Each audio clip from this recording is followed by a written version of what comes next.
This is everything that you thought. Like any sober analysis of the Bucs before the season started had them right here. No risk it, no biscuit coach with a dink and dunk quarterback. Of course there's going to be some tension in terms of how they're going to do it. It's going to morph over time into more of Tom Brady's offense. But Tom Brady not with Bill Belichick anymore. Now he sees not how the other half lives, how everyone who ever lived except for him lives. He doesn't have no one's perfect, but Belichick makes fewer mistakes than anyone else. He lets the other team beat themselves, right? So he doesn't have that anymore. He's with a coach who's human. He makes mistakes. He's good.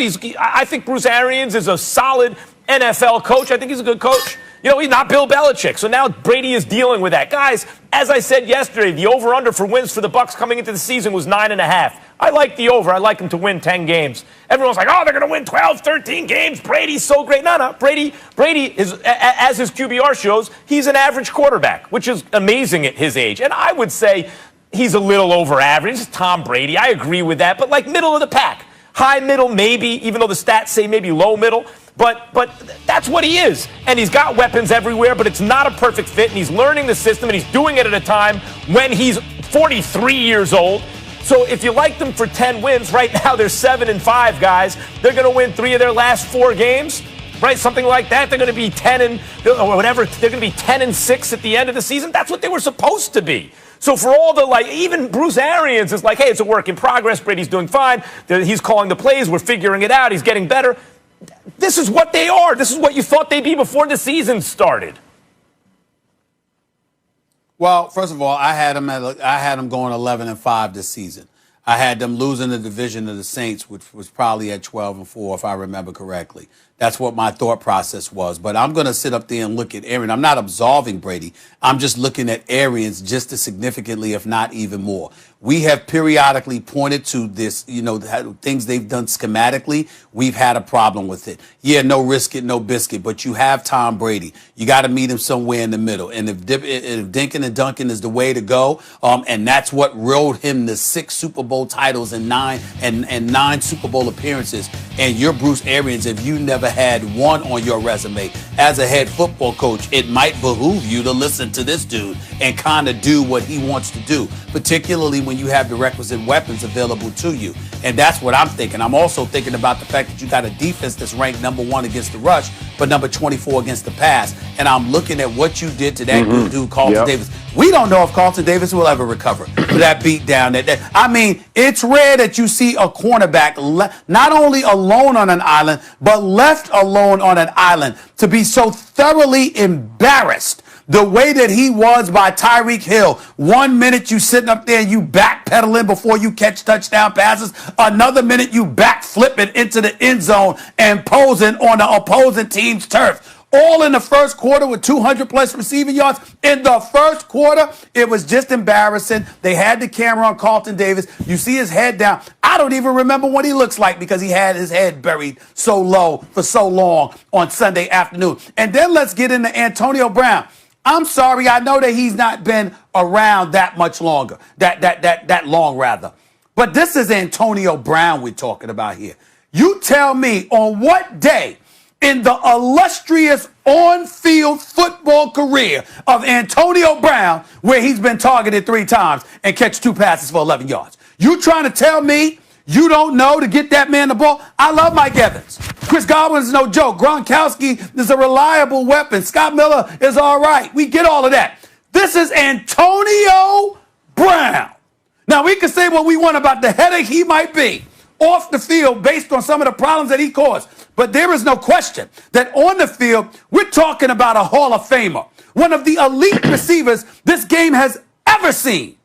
2 receptions for 11 yards, 3 targets against the Kansas City Chiefs. What the hell is going on here? You're damn right I'm looking at Bruce Arians, not just Tom Brady. I'm looking at Bruce Arians. I would say the biggest disappointment for me this season with the Tampa Bay Buccaneers has been the evolution of their blocking schemes for blitz pickup and 4-man rush, for lack of a better word. As you're looking at this team, week after week and the development of it, they have not figured out how to protect Tom Brady. Here's the difference. Everybody talks about, hey, we're going to motion. We want to use motion. And that was the whole, clip with Mike and the whole conversation he's having with BA about how much motion does he want. I played on an offense that was static. We did not motion. And why didn't we motion? Because we wanted to know where everybody was, where their alignment was, because that told you so much about who could blitz, who was in danger, who was going to try to trap who. All of those keys. You could use voice inflection on the snap count to get guys to tip. Again, all of those things with the Colts and Peyton Manning, and Brady has done that for his entire career. Because the bottom line is, every defensive coordinator understands Tom Brady's going to be 4 yards or 5 yards behind the center at the end of every play, because that's where he does his best work, right? He's not going to roll out. So all the motioning, all the jet motion, all that stuff, all that tells you is zone or man, and all it can do is ultimately confuse where the back's going and which guy is hot. If you're playing Evans at a different position, Brown at a different position, Godwin at a different position, the 2 tight end package, all those things, it becomes more complicated to tell guys where to block and who they're responsible for. So they're trying to make it simple. The issue is they're not executing what's being called. Where they have a 6-man pro and then you saw Kansas City bring 6 and they still get pressure, that's execution. That's not just on the head coach. I would say this. I am hoping in the bye week, Tom Brady and this offensive line and the running backs and the tight ends, everybody who's involved in blocking it up, because that's the answer you heard from Bruce Arians is we have to learn to block it up because, he's going to call the plays and he's going to do what he does, right? Understand what that means and go back and figure out what's the best way, because when Tom Brady is protected, he is effective. Here's the bottom line. With motion, he has an 18 QBR. Without motion, it's like 86 QBR. So we can't say that motion is the answer, right? So what we do have to figure out is how do we make him his best? That's by keeping him clean in the pocket. Is he playing as well as he has the past? No, I'm not saying Tom Brady is doing everything he should do yet either, and I think he's owned that. But as an offense in totality, they have got to figure out pass protection and how vital it is for this offense, because the whole no risk it, no biscuit conversation has to begin with that you have protection to get the ball down the field. It takes 4 seconds for a guy to run 40 yards, man. Like if somebody's trying to stop him in front, it's not just all of a sudden it happens. So figure that portion out, and I think this offense catches up. I will say, Stephen A., I believe you brought this up. Their pass defense has been poor, and not just because of Hill torching them. They've got to figure that part out, man. This defense is too good to give up that kind of yards and letting teams convert on them, which again keeps their offense on the sideline. Look, okay, fine. Those are details why it's not going perfectly. Every team has them, including the Bucs, right? And you're breaking it down. I get it, but it's still a top 10 defense, however you slice it. Whether or not it's quite the elite of the elite or just top 10.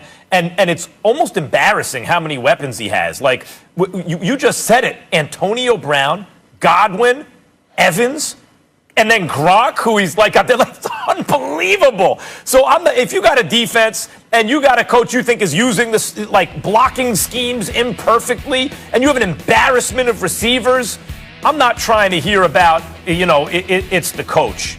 It's as much the quarterback as the coach. It's just when we say it's, what's the it's we're referring to? That they're 7-5? That they're going to wind up with 10 wins?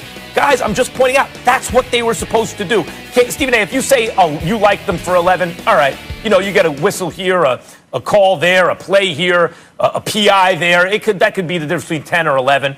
But they were, to me, and the odds makers thought they're either a 9 or a 10-win team. I'll take 10. That's what they're heading for. This is what you got. Brady's not going to suddenly become an MVP again. He's not that player anymore. He's a professional quarterback. He's a starter, and he's got a lot of weapons on the team, and so they're winning. They're winning more than they're losing, which is what you should expect. But, Max, like I hear you in the overall record. My concern is the regression that you're seeing in the offense as a whole, right? Or I guess they haven't reached the potential I thought they would have gotten to by this point. That's the part that concerns me. It's not their overall record, whether they're going to win the NFC South or not. I thought this would be a team to be feared in the playoffs. But by the style that they're playing, that's not even a question right now, because you're seeing them play play against good teams and really get dressed down. That's my concern. Is I would have thought they would be ascending into the playoffs because I thought it would take time. I just haven't seen them catch up that much, and I did think defense was going to have to carry them. So top 10, whatever. But from the past perspective, they got to get, because I think that's going to carry them. But to your point, their overall record, I get it. But I'm saying I thought they were going to be a force to be reckoned with come playoff time because of the weeks. It just hasn't gotten there as fast as I thought it was going to happen.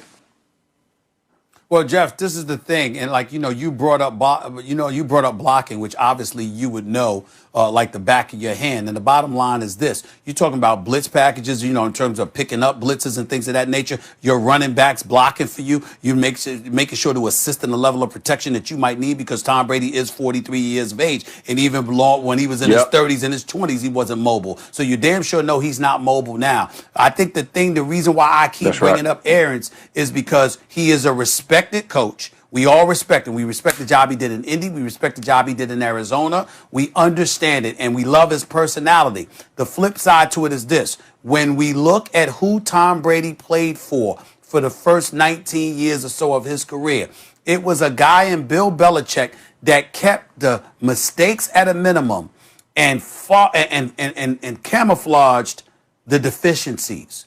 Bruce Arians is not doing that.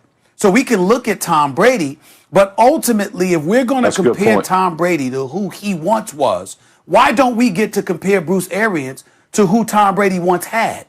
Because he has 6 titles and 9 Super Bowl appearances. And here you are, Bruce Arians, with these bevy of weapons, and you no longer have a quarterback that's throwing 30 interceptions in a season, and still somehow, some way, there's always a problem. It's the defense. It's the secondary. It's not underutilizing the running game. Leonard Fournette suddenly can't run the football for some inexplicable reason. We're pointing to a few things that have very little to do with Tom Brady.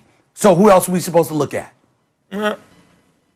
Well, okay, but you're comparing him to the best who ever did it. And if we're